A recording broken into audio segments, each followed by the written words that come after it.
हम नेपाल के रहने वाले कैलाश सहनी हम आप लोग से आग्रह करते हैं, मेरे लिए ना सही मेरे माँ शारदा सिन्हा के लिए एक लाइक सब्सक्राइब जरूर कीजिएगा। धन्यवाद। म्यूजिक बाय सुगम राजा।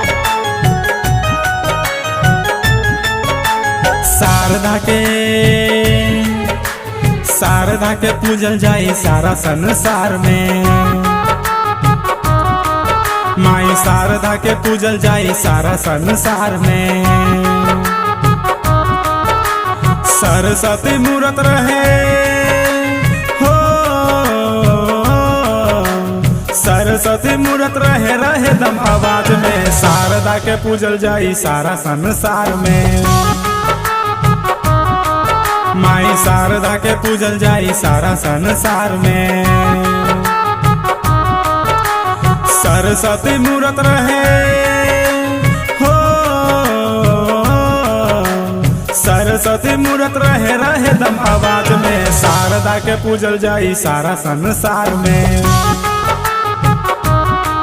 माई शारदा के पूजल जाई सारा संसार में।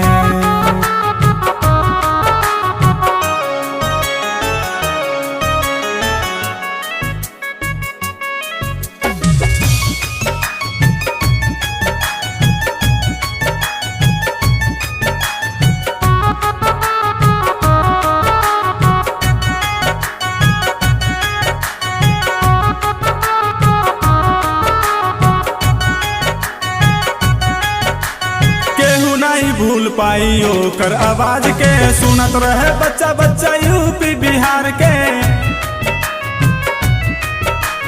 केहू नहीं भूल पाई ओकर आवाज के, सुनत रहे बच्चा बच्चा यूपी बिहार के। एरिया में हर एरिया में बाजत रहे गाना त्योहार के। सरस्वती मूरत रहे सरस्वती मूरत रहे रहे दम आवाज में। शारदा के पूजल जाई सारा संसार में।